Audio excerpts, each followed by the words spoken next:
오늘 이렇게 우리 주님께서 부족한 종에게 말씀을 증거할 수 있는 이런 귀한 은혜를 허락하신 것을 먼저 감사드리며 주께 영광을 돌립니다. 특별히 또 오늘 부족한 종에게 말씀을 증거하도록 요청해 주신 우리 담임 목사님께 주님 안에서 감사를 드립니다. 꼭 저는 지금 어떤 심정인 거 아니? 제가 처음 신학대학에 들어가니까 우리 담임 목사님이 다음에 어느 날 수요일 날 예배에 말씀을 증거하여서 하나님께 영광을 돌리도록 하세요. 그렇게 저에게 말씀하셨을 때 그날을 바라보면서 말씀을 준비하면서 설레는 그런 마음이었는데 오늘 꼭 그런 심정이네요. 하나님께서 이렇게 주님의 놀라우신 은혜 속에서 교회가 이런 어려운 가운데도 이렇게 아름답게 잘 진행해 나가고 하나님의 주신 은혜 속에 우리 귀한 목사님, 우리 목사님 잘 믿음으로 이 일을 감당하시며 모든 성도들이 그리스도 안에서 하나가 되어서 이렇게 영광을 돌리고 있는 것 생각할 때 정말 너무너무 감사를 드립니다. 오늘 대면하여 예배를 드리는 여러분뿐만 아니라 또 댁에서 또 이 영상을 통해서 함께 예배를 드리는 여러분들에게 이제 그리스도 안에서 문안을 드립니다. 정말 이 담임 목회의 중임을 맡는다고 하는 건 정말 영광스럽고 놀라운 일입니다. 그러나 정말 담임 목회자로 선다는 것은 굉장한 무게가 있는 아주 사람의 힘으로는 감당할 수 없는 그런 일입니다. 그럼에도 불구하고 우리 귀한 목사님 이렇게 믿음으로 주님께 주신 은혜를 의지하여 힘있게 감당하는 것을 보면서 너무나 감사합니다. 그러나 얼마나 노심초사할까. 제가 목사님 속에 들어가 보지는 않았지만 다 알만합니다. 저도 1987년 5월 달에 처음 우리 교회에 와서 이제 목회를 시작하는데 얼마나 긴장이 되는지 저도 몰랐죠. 그런데 며칠 동안, 기억하기로는 며칠 동안 이런 말씀 드리기 못한데 변을 보지 못했어요. 그리고 몸에 여러 가운데 증상이 나타나고 긴장이 돼서 목사님 요즘 목사님 보니까 좀 야유신 것 같아서 너무 안 됐다는 생각이 듭니다. 그러나 하나님께서 목사님과 함께 해주시고 목사님을 세워주시고 힘있게 감당케 하시니 능력 가운데서 담대하게 역사를 감당하시는 역사 있기를 바랍니다. 예, 그래서 부족한 종은 오늘 이게 첫 번째 이제 목회를 은퇴를 하고 나서 첫 번째 또 이렇게 말씀을 증거하는 기회를 주셨으니까 여러분들이 이제 제 근황에 대해서 알고 싶은 분들이 좀 있을 거라 생각해서 잠깐 말씀을 드리겠습니다. 어떤 분은 목사님 어떠세요? 목회직에서 물러나니 어떠세요? 제가 그렇게 말씀드립니다. 피곤한 것 하나도 없어요. 예? 목사님 물러나셨잖아요. 물론 담임 목사직에서는 물러났지만은 하나님이 늘 그 하나님이시고 그 주님이 어제나 오늘이나 동일하신 주님이시고 나와 하나님과의 관계가 영원하고 불변한데 뭐가 변한 것이 있습니까? 없습니다. 제가 부족한 종 담임 목사직을 감당할지라도 그런 믿음을 가지고 고백적인 차원에서 일을 했지 담임 목사직이 저를 붙잡아주는 치주가 아니고 그 영광스러운 직임이기는 하지만은 저를 붙잡아 주시는 성삼위 하나님의 은혜에 변함이 없습니다. 그리고 교회에서 이렇게 부족한 종에게 또 원로 목사실을 주셔서 저는 늘 그 원로 목사실에서 정말 그 원로 목사실은 최궁전입니다. 궁전. 하나님의 주시는 놀라운 은혜를 늘 묵상하고 연구하고 그런데 원로 목사실에 앉아 있으면 어떻게 이게 긴장이 되는지 모르겠어요. 왜냐하면 하나님이 이 방을 주셨고 우리 성도님들이 말씀 선교하도록 위해서 기도하면서 이 귀한 원로 목사실은 세계에서 아마 가장 좋은 원로 목사실일 겁니다. 그런 주셔서 그래서 그 원로 목사실에 앉아 있으면 굉장히 긴장이 돼요. 그래서 한 시간도 그냥 보낼 수가 없는 그런 놀라운 은혜를 주시고 있습니다. 저는 그렇게 생각합니다. 부족한 종이 언제 제 힘, 제 건강, 제게 주신 은사 이런 것을 하나님께서 거두어 가실지 모릅니다. 그래서 제게 주어진 날들이 얼마 되는지 모르기 때문에 하루하루가 금과 같습니다. 금쪽과 같은 시간이라 생각하고 하나님의 말씀을 연구하고 또 유튜브 사역을 위해서 많은 시간을 쓰고 이렇게 섬기고 있고 여러분들이 또 그 일을 위해서 기도해 주시면서 함께 지원하고 계신 너무나 감사합니다. 한 번은 이제 며칠 전에 저 브라질에서 아마 이름을 보니까 남성도님은 아니고 아마 여성도님인가 봐요. 여성도님이 장문의 댓글을 영어로 저한테 보내주셨어요. 저는 그것을 보고 너무 하나님께서 주신 은혜에 감사하고 우리 이 유튜브가 30개 언어로 자막 처리가 되어서 영어 자막을 바르게 잘 다듬어서 올리니까 그 구글 AI가 다 이게 자막으로 옮겨줘서 여러 나라에서 그래서 그 샬로크림 목사님도 목사님 버마어로 잘 나옵니다. 그래서 이 거룩한 사역을 위해서 긴장을 이게 주님의 은혜 속에서 진행하고 여러분들을 위해서 기도해 주시고 또 이렇게 지원해 주시고 너무나 감사합니다. 제가 다시 한번 중심교회를 섬겨왔고 또 이렇게 여러분들이 기도하는 가운데 사랑 가운데 우리 또 특별히 우리 목사님께서 저한테 신경을 많이 써주시는데 저는 이리저리 감사하고 행복하다 그런 생각을 가집니다. 여러분 다시 한번 말씀드리지만 김 목사님이 정말 양심적인 목회자로 능력 있는 목회자로 하나님의 영광을 위해서 크게 우리 중심교회를 통해 쓰실 줄 믿습니다. 이 믿음을 가지고 지금까지 해오셨던 것처럼 그렇게 해오시면 좋겠습니다. 오늘 이제 본문 말씀 들어갑니다. 오늘 이 시편 107편 말씀인데요.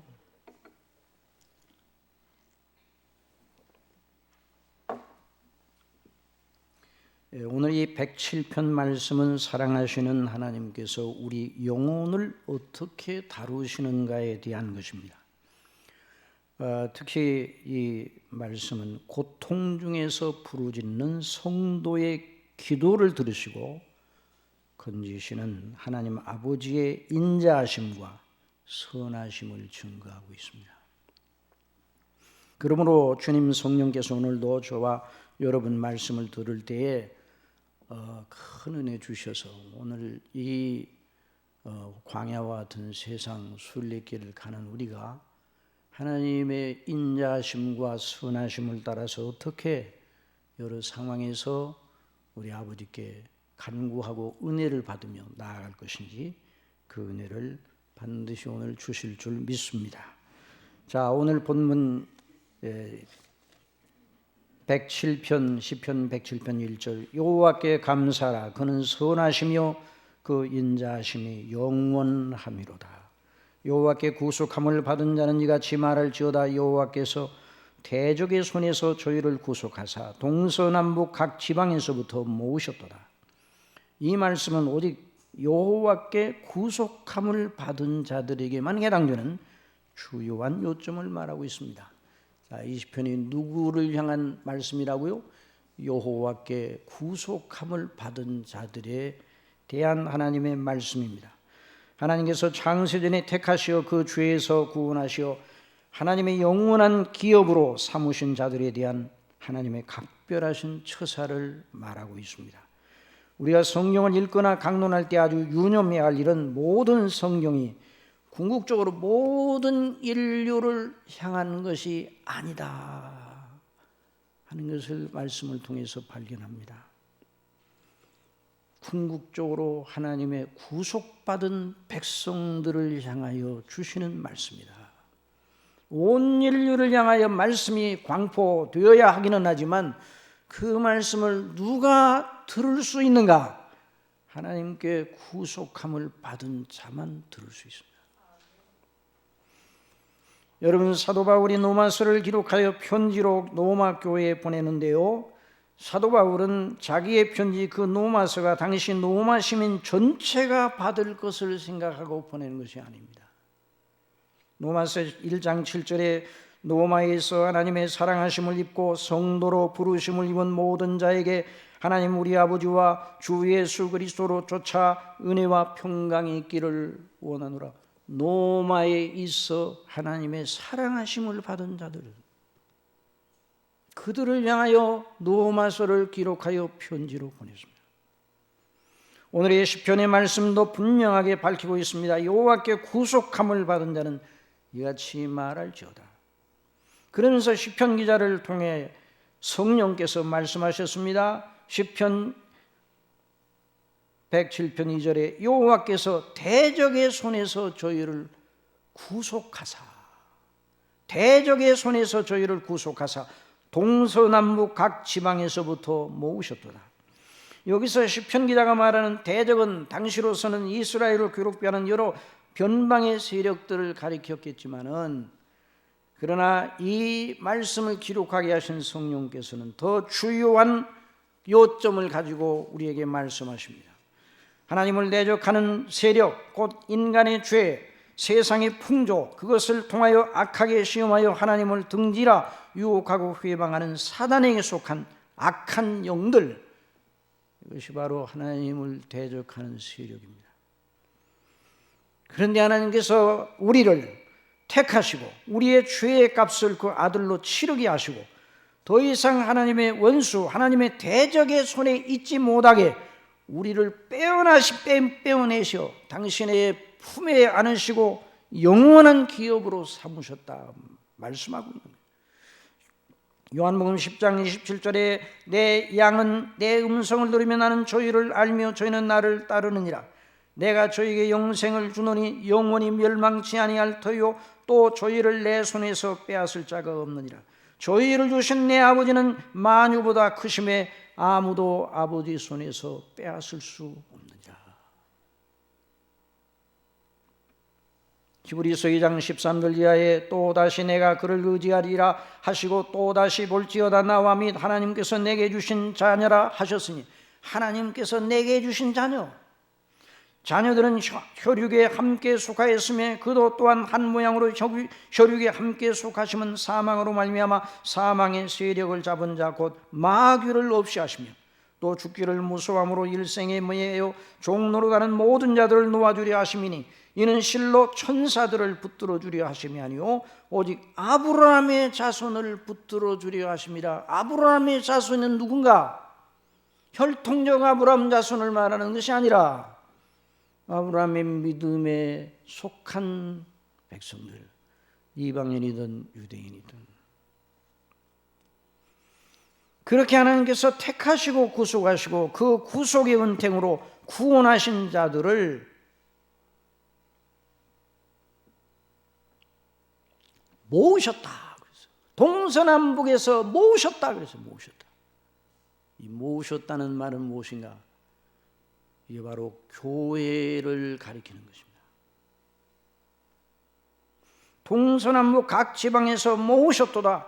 각 나라들, 지상의 각처들 동서남북에서 모아 한 몸이 되게 하셨다.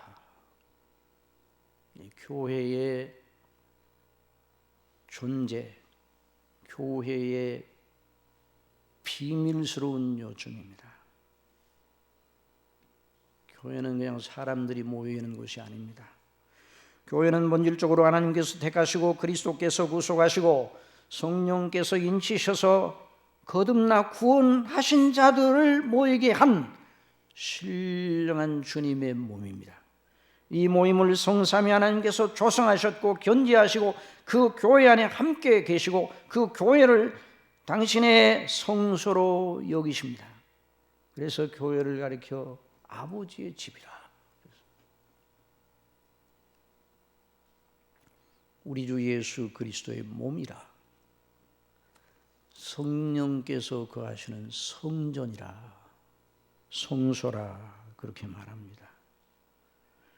여러분, 하나님의 교회의 존재의 가치와 의미를 인간의 좁은 시각으로는 다 담아낼 수가 없습니다. 세상 사람들의 눈에 보기에 성경대로의 하나님의 교회는 어느 시대고 초라하고 별 영향력이 없어 보였습니다. 로마의 거대한 제국 앞에 당시 교회들, 각처에 있는 교회들, 여러 곳에 흩어져 있는 교회들, 가정에서 모이는 교회, 무덤가에서 모이는 교회, 동굴에서 모이는 교회, 사람들의 눈에 보기에는 정말 보잘것이 없고 초라하고 정신 나간 자들이 모여서 이상한 일을 하는 것으로 보였을 것입니다. 그러나 그 교회 안에 하나님의 영원한 뜻이 이루어지고 있었다는 것입니다. 하나님께서 당신의 피로 값주고 사신 교회를 향하신 각별한 사랑과 뜻을 진실로 알고 섬기는 자는 그러므로 복이 있는 자입니다. 여러분, 하나님의 교회를 귀하게 여기시기를 바랍니다. 하나님의 교회를 무섭게 여겨야 됩니다. 역사는 하나님의 손에 붙잡혀 있습니다. 그러므로 하나님께 무엇 때문에 아버지께서는 역사를 계속 나가십니까? 이렇게 여쭤보면 뭐라고 대답하시겠습니까? 성경에 입혀가요. 대답은 하나입니다. 교회 때문이다. 교회를 위해서. 예수님이 왜 죽으셨습니까? 교회를 위해서. 교회를 위하여 자신을 주셨다고 에베소서 5장 25절 26절 이하에 교회와 그리스도와의 관계, 남편과 아내의 관계를 설명하면서 그렇게 말하고 있어요. 역사의 절정, 역사의 종말은 그 교회를 영원롭게 하시는 하나님의 뜻의 성취라는 것을 우리는 말씀을 통해서 발견합니다. 하나님의 나라의 완성은 무엇인가? 하나님의 택하시고 구속하신 그 교회가 영화롭게 되는 것을 말합니다. 지금 하나님의 나라가 교회 안에 임하여 있음을 여러분 확실히 믿어야 합니다. 물론 지상에 있는 모든 교회들은 다 이 언약을 가지고 있습니다. 아직은 완전하지 못합니다. 그러나 완전하게 되는 날 하나님의 나라의 영광이 완성될 것입니다. 바로 교회를 위하여 자신의 몸을 희생제물로 드리셨던 그리스도께서 다시 오시는 것, 그것이 바로 역사의 대절정입니다. 역사의 클라이막스.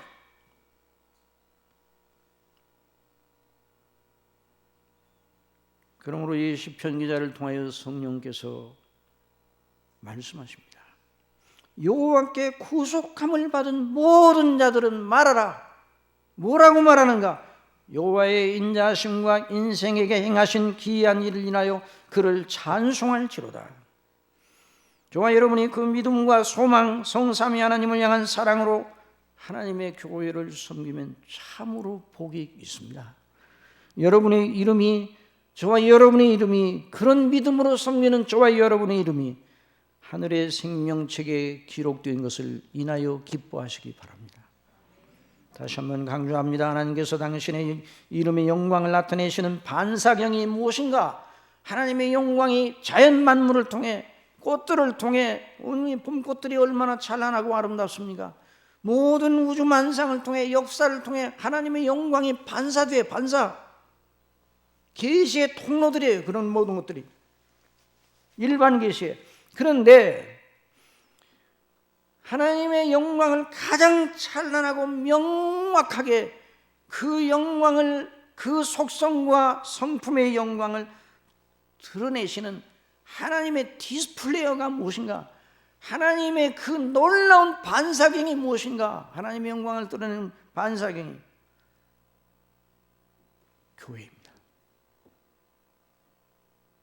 에베소 3장 9절 이하에서 이렇게 말했습니다. 영원부터 만물을 창조하신 하나님 속에 감추었던 비밀의 경륜이 어떠한 것을 드러내게 하려 하심이라. 이는 이제 교회로 말미암아, 누구로 말미암아?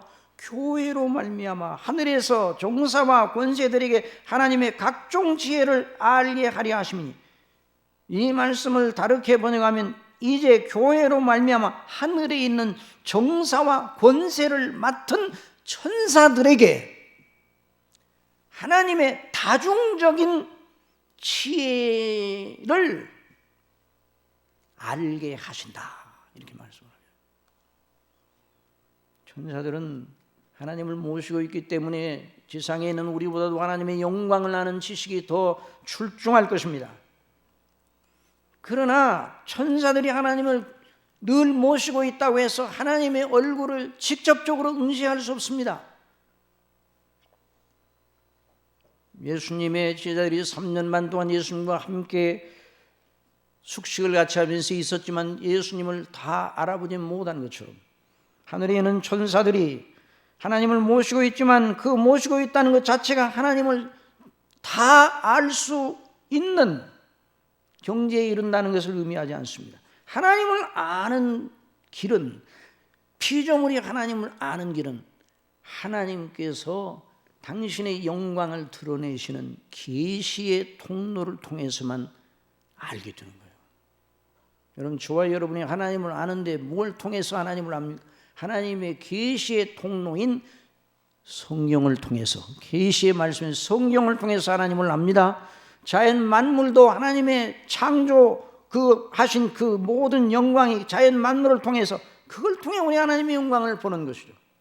천사들도 하나님을 곁에서 모시고 늘 경배하며 찬미하고 있지만 다 몰라요. 그런데 뭘 통해 하나님의 그 다중적인, 하나님의 다중적인 그 지혜를 알게 되는가? 여기 다중적이라는 말은 하나님의 지혜가 한 켜만 있는 게 아니에요. 여러 켜, 사람이 헤아릴 수 없는 무한한 지혜가, 하나님의 지혜, 각종 지혜가, 그런데 그 모든 지혜의 영광의 총합이 뭐를 통해 드러나는가? 교회를 통해서 드러납니다.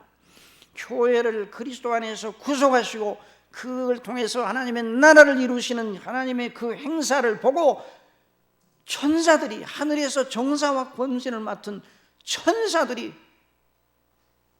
하나님의 영광을 인하여 기뻐하고 영원히 하나님의 하나님 나오심을 인하여 찬미한다는 말입니다. 그래서 사도 바울을 통해서 성령께서 곧 영원부터 우리 주 예수 그리스도 안에서 예정하신 뜻대로 하는 것이라. 우리가 그 안에서 그를 믿음으로 말미암아 담대함과 하나님께 당당히 나아감을 얻느니라.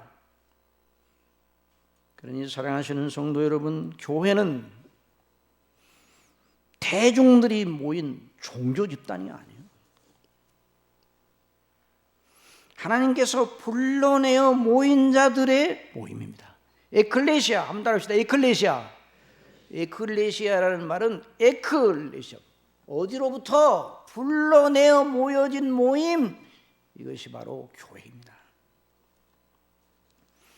그러므로 교회가 세상 사람들을 마구잡이로 끌어모이는 것을, 사람에게 환심을 사서 교회로 사람들을 끌어모으려는 작전과 계획을 세우면 교회는 더 이상 하나님의 교회가 아니게 됩니다. 교회사가 그걸 너무너무 여실히 증거를 하고 있습니다. 교회는 항상 하나님의 택하시고 구속하신 백성들을 낳고 기르고 양육하시는 하나님의 집입니다. 그래서 교회의 메시지는 언제나 성경대로, 무엇대로요? 성경대로 하나님의 아들의 복음, 그것이 교회 메시지의 축을 이루어야 돼요. 그건 아무리 반복해도 지나칠 수 없습니다.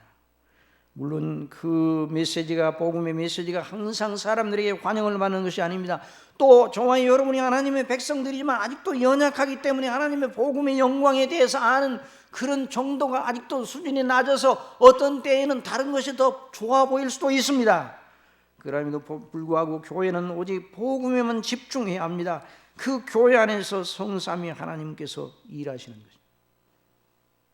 어째서 하나님의 교회가 하나님의 아들 그리스도의 십자가의 도, 그 복음만 전해야 하는지, 그 이유를 오늘의 본문을 통해서 분명하게 성령께서 말씀하십니다. 우리 4절 5절 말씀 큰 소리로 한번 같이 읽어보십시다. 시작. 저희가 광야 사막길에서 방황하며 그 활성을 찾지 못하고 줄이고 목마름으로 그 영혼이 속에서 피곤하였도다. 자, 여기서 하나의 난제를 발견하게 됩니다. 저희 또는 이 개정역에는 그들이 누구예요? 앞에서 말한 여호와께 구속함을 받은 자들, 여호와께 구속함을 받아서 동서남북 각처에서 불러 모여진 그들을 말하는 거예요. 하나님의 택한 백성들을 말하는데 그들이 거할 성을 찾지 못하고 방황한다. 조금 선뜻 이해하기가 좀 힘듭니다. 여러분, 이 대목은 문자 그대로 해석하면 안 되고 상징적인 어법입니다. 어떤 진리를 무엇에 상징하고 빗대어서 더 이렇게 풍성하게 드러내고 더 이렇게 이해하도록 하기 위해서 비유나 이런 상징어법을 성경에서는 많이 쓰고 있는데요. 성령께서 이 시편 기자로 하여금 이 상징적인 어법을 쓰고 있어요. 이 거할 성을 찾지 못하고 방황한다. 누가 방황한다? 구속함을 받은 자들이 방황한다. 여러분, 구속함을 받은 하나님의 백성들이 안식하고 방황이 끝났다고 그러는데 이 대목이 이게 방황한다 이렇게 나오니까 좀 당황이 들 수가 있어요. 그러나 이 대목은 상징어법으로 하나님께서 영혼들을, 당신의 사랑하시는 영혼을 다루실 때 그 사랑하시는 구속하시는 백성들을 다루실 때 어떻게 하시는가 하는 것을 보여주는 매우 중요한 말씀입니다. 여러분, 하나님께서 백성들을 다루실 때, 그들을 구원하실 때 가장 우선적으로, 가장 본질적으로 또 궁극적으로 무엇에 중점을 두고 다루십니까? 저와 여러분이 이 땅에 살고 있을 때에 몸을 입고 있기 때문에 몸에 필요한 여러 가지가 다 소용되는 것, 이 소용되는 것도 다 하나님께서 주시는 것입니다. 그러나 저와 여러분을 하나님께서 사랑하셔서 저와 여러분을 정말 자비하시고 인자하시게 다루실 때 무엇을 중심으로 다루시는가? 영혼입니다. 영혼. 뭘 중심으로 다루신다고요? 영혼을 중심하여 다루시는 거예요. 물론 외적인 조건에 대하여 저는 무관심하시지는 않습니다. 우리가 처한 그 입장과 처지를 아시기 때문에 필요한 것을 주시는 것이 틀림없습니다. 그러나 하나님의 행사의 중심은 어디에 있는가? 영혼에 있어요. 영혼을. 저와 여러분을 하나님께서 사랑하시어 우리 영혼을 구원하신다는 거예요. 언제나 이것을 잊어서는 안 되는 겁니다. 베드로전서 1장 8절에 예수를 너희가 보지 못하였으나 사랑하는도다. 이제도 보지 못하나 믿고 말할 수 없는 영광스러운 즐거움으로 기뻐하니 믿음의 결국 곧 영혼의 구원을 받음이라. 영혼의 구원을 받음이라. 그러니 이 대목은 하나님께서 그 사랑하시는 자들을 다루실 때 영혼의 행로가 어떻게 시작이 되게 하시는가를 보여주는 대목입니다. 광야 사막 길에서 방황하며 그 활성을 찾지 못하고 줄이고 목마름으로 그 영혼이 속에서 피곤하였도다. 이 말씀이 어떤 경우를 가리키는가?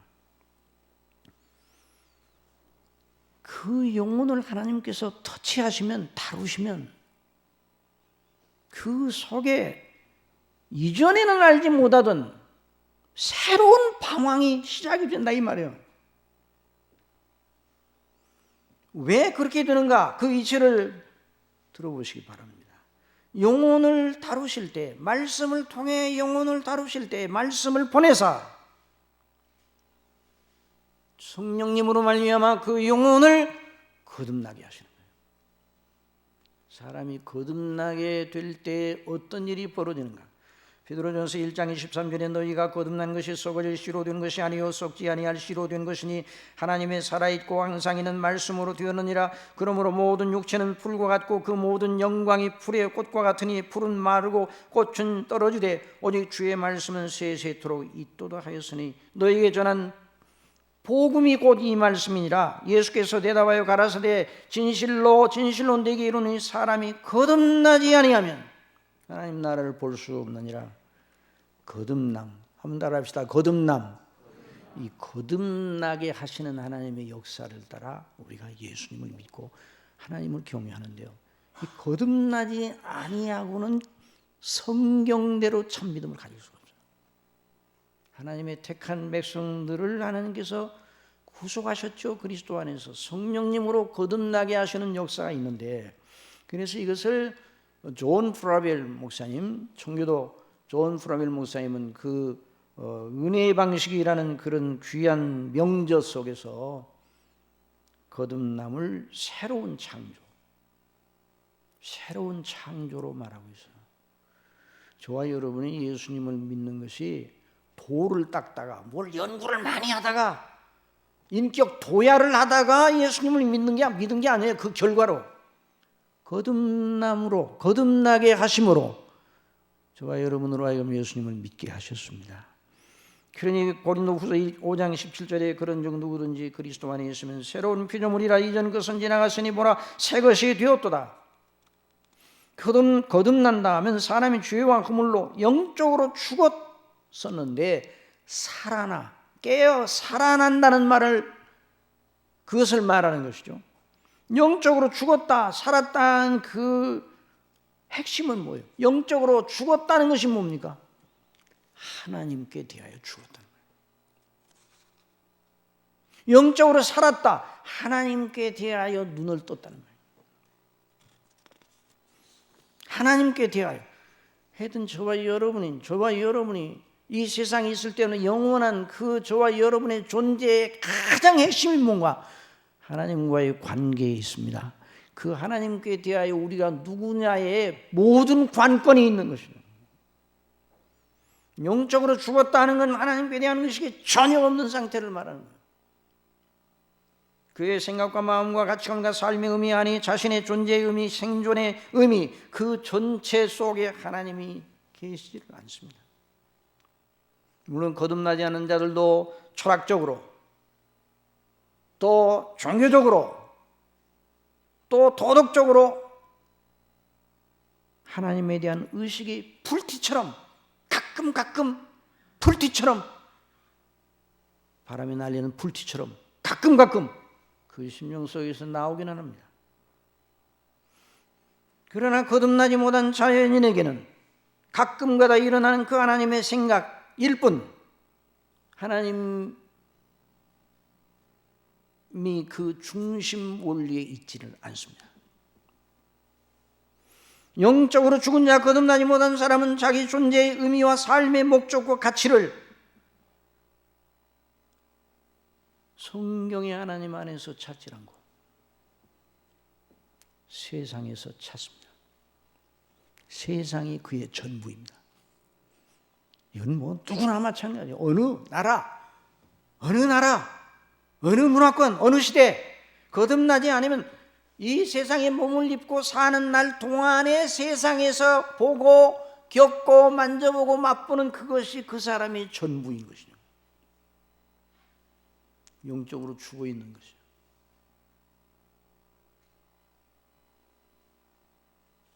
그런 사람이 영적으로 성령님의 역사가 있어 그 사람이 죄와 우물로 죽었던 상태에서 거듭나 영적 각성을 받고 눈이 떠져 영적으로 하나님이 계신 것을 알고 자신이 누군가를 알기 시작하게 되는 이 놀라운 일, 이 거듭남으로 일어나는 이 거듭나게 하시는 일은 우리가 거듭나게 하는데 우리 각자가 뭘 거둘 일이 없어요.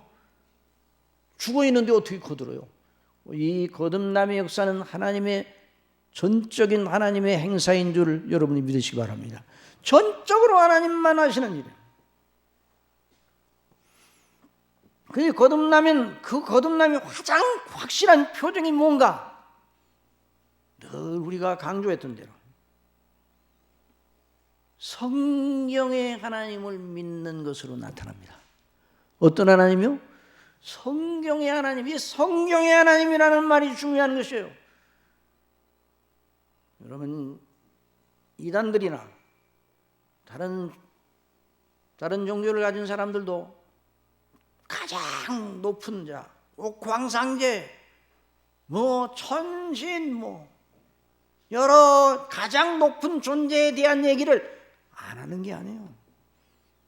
그러나 그들은 성경의 하나님, 성경으로 당신 자신을 계시하시고 성경으로 말씀하시는 하나님을 믿지 않습니다.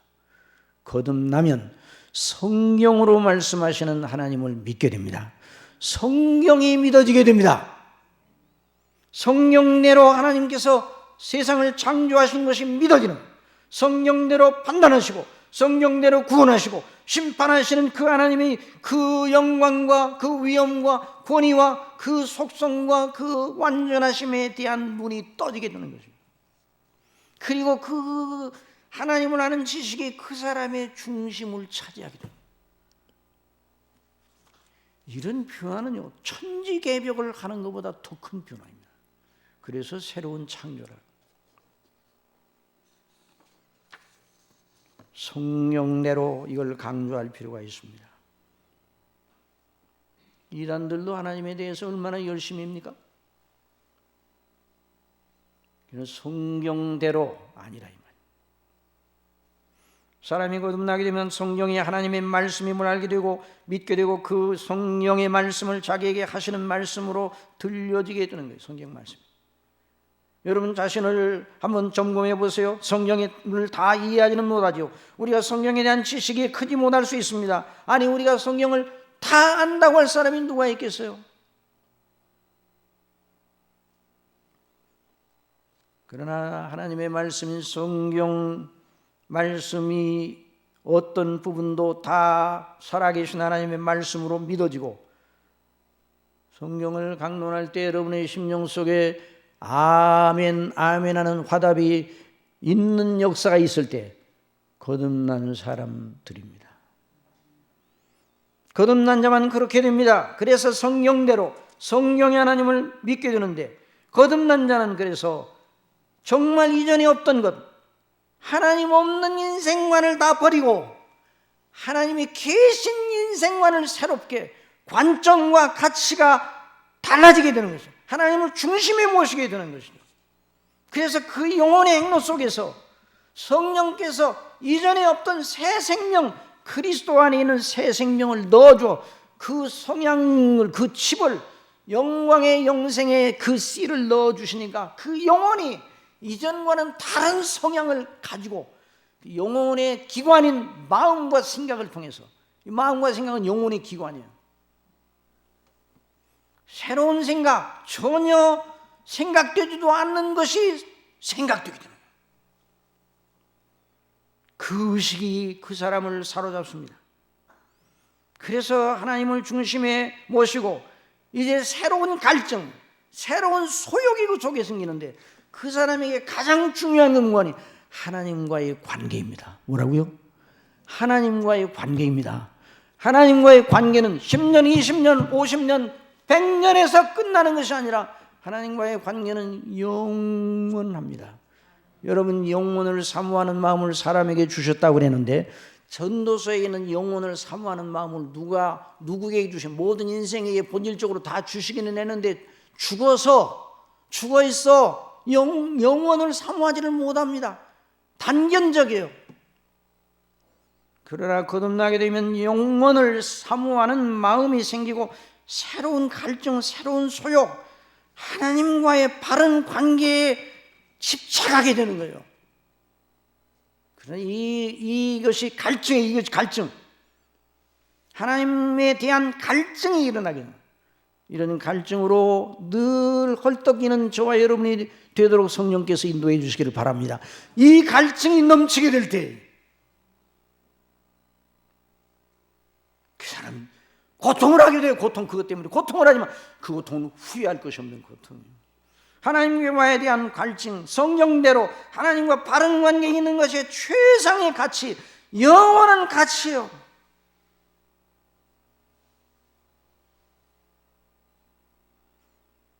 그 하나님과 영원한 관계가 자기가 죄인임을 알고 하나님 앞에 아무것도 아닌 것을 알고 아무것도 없는 걸 알고 하나님 앞에 애통을 하게 되는 거예요.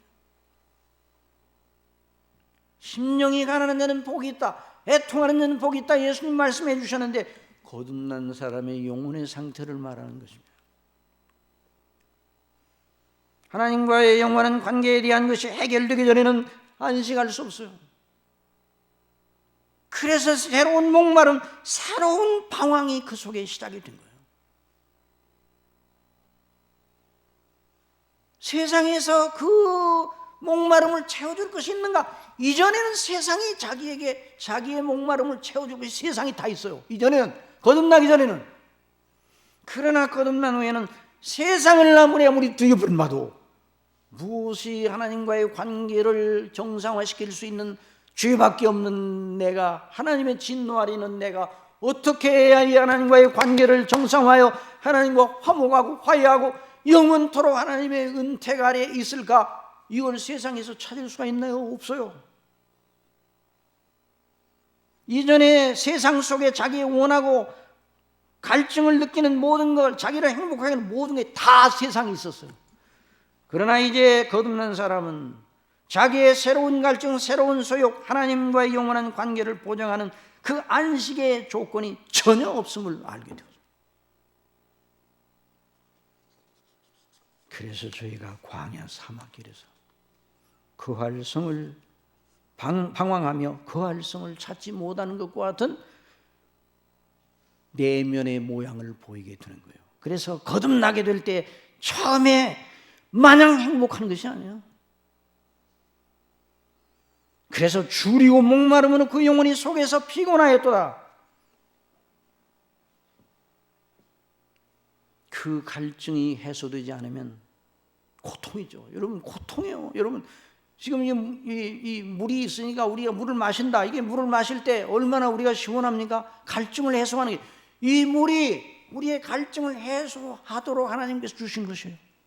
이 물을 한 모금을 들이키면서 벌써 갈증이 해소되어 나가잖아요.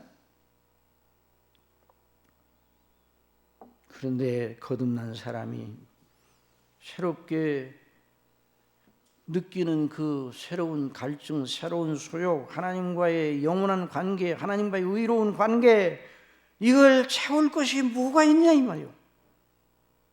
하나님의 아는 지식에 대한 것이 그 목마름, 그 목마름을 채울 것이 어디 있느냐. 그래서 저희가 광야 사막길에서 방황하며 그 활성을 찾지 못하고 줄이고 목마름으로 그 영혼이 속에서 피곤하였도다. 그러니까 어떻게 해요? 하나님 앞에 기도하게 되는 것이죠. 고통 속에서 부르짖게 되는 거예요. 거듭난 사람치고 하나님께 기도하지 않을 사람은 없어요. 왜? 그 소욕을, 그 새로운 소욕을 채울 길이 없어요. 이 세상에는 사람한테 없어요. 자신에게도 없어요. 남에게도 없어요.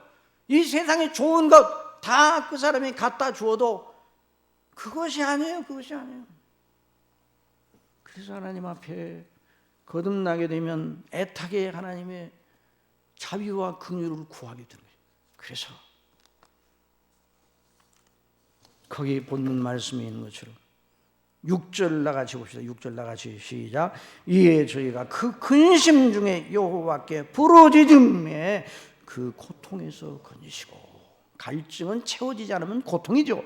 그 고통 속에서 하나님 앞에 부르짖어 나를 채워달라고, 하나님 앞에 이 문제를 해결해 달라고 하나님 앞에 기도하고, 물론 예수 그리스도를 통해서 구원의 놀라운 은혜를 주셨다고 해도 아직 거듭나서 바로 예수님의 대속의 은혜의 비밀이 금방 다 깨달아지는 게 아니에요. 그 과정을 통해서 학습을 하게 하신 다음에 이런 하나님과의 교통 속에서 그리스도의 대속의 은혜의 영광을 깨닫게 해줍니다.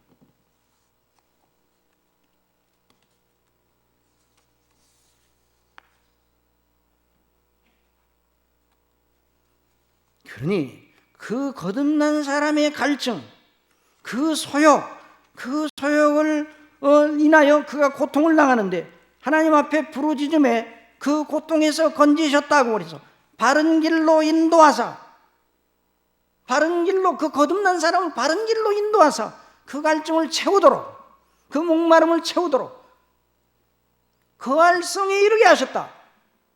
무슨 새로운 거할성에, 어떤 눈에 보이는 거할성, 그 상징적인 표현이에요. 진정한 영혼의 거처가 어딘가를 알게 하신다. 거기가 어디겠어요? 거기가 어디겠어요? 다 같이 여기까지 말씀 대답은 여러분이 하시고, 거기가 어디겠어요? 다 같이 누구 아닙니까? 그리스도 아니에요. 그리스도. 그리스도 아니. 그리스도가 영원한 갈증을 해소하는, 제가 사모하는 영혼을 만족해 하시고 줄인 영혼을 채워주신다. 그 말은 그리스도 안에 있는 하나님의 놀라운 대속의 은혜의 영광, 십자가의 도의 비밀을 그에게 열어주신다. 존 번연은 거듭나서 6개월 동안 너무 칠흑 같은 어둠 속에 하나님이 살아계시고 하나님의 진노가 정말 있고 지옥이 있다는 사실을 분명히 거기까지는 믿겠는데, 나 같은 죄인이 어떻게, 아무리 예수님이 내 죄를 위해 죽으셨다고 해도 믿어지질 않았어. 그래서 나뭇가에 있는 새가 너무너무 부러워서, 저는 죽어서 지옥은 안 가고 그냥 죽어버릴 테지만 나는 지옥에 가게 되었구나. 내 죄가 이렇게 많은데, 이 죄점이 이렇게 많은데. 그럴 때 하나님께서 그 기간 동안에 하나님 앞에 울부짖게 하고, 물론 사람마다 그 존 번역에 나타난 그 양상이 동일하게 나타나는 건 아니에요. 그러나 본질적으로 하나님께 대한 목마름, 하나님께 대해 자기가 죄인이라는 걸 알고 그 때문에 염려하고 고통하는, 이 후회할 것이 없는 고통, 그래서 회개하며 부르짖는 이런 일이 있죠. 그래서 성령께서 그 심령 속에 그리스도의 대속의 역사, 그 예수님이 십자가에 죽으신 것이 그 사람의 것이라는 것을 깨우쳐 주시고 그 사람의 심령 속에 빛을 비춰 주시는 겁니다. 그래서 사도 바울이 그리스도의 얼굴에 있는 하나님의 영광을 아는 빛을 우리에게 비추셨다, 그런 말씀하셨어요. 그리스도 안에서 안식하게 되는 거예요. 그래, 그리스도의 십자가의 대속의 은혜의 비밀, 복음의 비밀을 발견하게 되면 거듭난 사람은 그제서 바로 여기에 나의 영원한 안식이 있구나. 그래서 방황이 드디어 멈춰지게 되는 겁니다. 그리고 만족하게 됩니다. 사모하는 영혼을 만족해 하셨다. 갈증을 풀어주셔서. 여러분, 저와 여러분이 세상에 살 때 그러나 이런 놀라운 은혜를 받고도 또 세상을 기웃하는 마음이 우리 심령 속에 없지 않아 있어요. 옛사람의 본성이 있어요. 그런데 이걸 어떻게 이겨야 되는가? 다시 성령의 인도하심을 구하고 우리 심령이 그리스도로 말미암아 만족하게 하신 그 하나님의 영광이 무엇인가를 위하여 또 예수님을 바라보고 묵상하고, 그래서 예수님은 나는 생명이 떡이다 그랬어요. 내 살은 참된 양식이요 내 피는 참된 음료라. 내 살을 먹고 내 피를 마시지 않은 자는 그 속에 생명이 없다고 그래요. 내 살을 먹고 내 피를 마시는 자는 그 속에 영생이 있다고 말씀해 주셨어요. 저와 여러분이 날마다 저와 여러분의 심령을 채워주시고 저와 여러분의 심령의 갈증을 채워주시는 분이 누구시라고요? 그리스도십니다. 그래서 우리 예수님께서 내가 주는 물을 먹는 자는 이 물을 곧 먹는 자는 다 목마르겠지만 다시 목마르겠지만 내가 주는 물을 먹는 자는 그 속에서 영생하도록 솟아나는 샘물이 되리라. 그래서 거듭난 자의 심령 속에 계시는 성령께서 그리스도를 아는 놀라운 지식을 갖게 하시고 그리스도를 묵상케 하시고 그래서 우리가 어떤 때는 낙담하고 어떤 때는 여러 가지 일로 이 세상의 고통 속에서 낙담하고 막 연약하고 그러는데 어디서 이 모든 것을 이길 수 있는 힘을 주시는가? 그리스도 안에서 주십니다.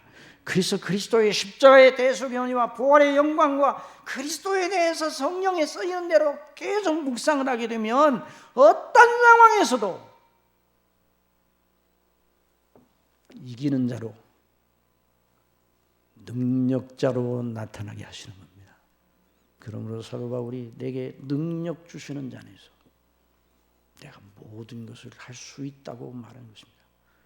사도 바울은 고린도 후서 4장 7절에서 그 말씀만 읽고 우리 같이 읽고 끝나겠습니다. 고린도후서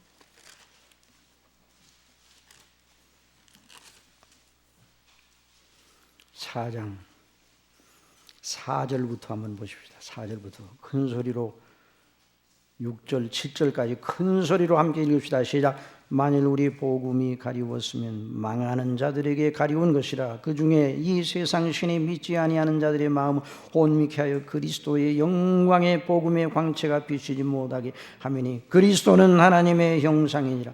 우리가 우리를 전파하는 것이 아니라 오직 그리스도 예수의 주 되신 것과 또 예수를 위하여 우리가 너희의 종된 것을 전파함이라. 어두운 데서 빛이리라 하시던 그 하나님께서 예수 그리스도의 얼굴에 있는 하나님의 영광을 아는 빛을 우리 마음에 주셨느니라. 우리가 이 보배를 질그릇에 가졌으니 이는 능력의 힘이 큰 것이 하나님께 있고 우리에게 있지 아니함을 알게 하려 함이라.